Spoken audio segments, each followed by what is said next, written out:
50,000 ਰੁਪਇਆ ਦੇ 27 ਲੱਖ ਦੀ ਗੱਡੀ ਲੈ 27 ਲੱਖ ਦੀ ਲਓ ਜੀ 50,000 ਰੁਪਇਆ ਸੁਣੋ ਨਾ ਸਰ 50,000 ਤੇ ਮੇਰੇ ਕੋਲ ਨਹੀਂ 1000 ਹੀ ਦਿਓ 27 ਲੱਖ ਦਾ ਦੀ ਗੱਡੀ ਲਾ 27 ਲੱਖ 10,000 ਰੁਪਇਆ 27 ਲੱਖ 10,000 ਰੁਪਇਆ 27 ਲੱਖ 10,000 27 ਲੱਖ ਰੁਪਇਆ 10,000 ਹੋ ਗਿਆ ਜੀ 27 ਲੱਖ 10,000 ਰੁਪਇਆ ਦੀ 27 ਲੱਖ 10,000 27 ਲੱਖ 10,000 ਤੋਂ ਦੋ ਜੀ 27 ਲੱਖ 20,000 ਰੁਪਇਆ ਹੋ ਗਿਆ 27 ਲੱਖ 20,000 ਰੁਪਇਆ ਹੋ ਗਿਆ ਜੀ 27 ਲੱਖ 20,000 ਰੁਪਇਆ 27 ਲੱਖ 20,000 ਰੁਪਇਆ ਜੀ ਸਵਾ 27 ਲੱਖ ਰੁਪਇਆ ਰੁਪਇਆ ਹੋ ਗਿਆ ਜੀ ਸਵਾ 27 ਲੱਖ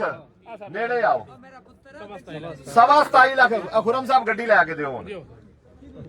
ਬਸ ਨਹੀਂ ਸਵਾ 27 ਲੱਖ ਰੁਪਇਆ ਨਹੀਂ ਬਹੁਤ 28 ਦੀ ਨਹੀਂ ਗੱਡੀ ਸਵਾ 27 ਨਾਲ ਮਰੁੰਡਾ ਵੀ ਤੁਹਾਨੂੰ ਆਂਦੇ ਜੀ ਭਾਈਜਾਨ ਬੋਲੋ ਸਵਾ 27 ਲੱਖ ਜੀ ਰੁਪਇਆ ਭਾਈਜਾਨ ਸਵਾ ਬੋਲੋ ਜੀ ਸਵਾ 27 ਲੱਖ ਲੈ ਛੱਡੋ ਜੀ क्यों 27 लाख 30,000 रुपया मुमताज भाई आप गाड़ी लिखो बेटा ਜਾਣ ਦਿਓ ਕੀ ਹੋ ਗਿਆ ਜੀ 27 लाख 30,000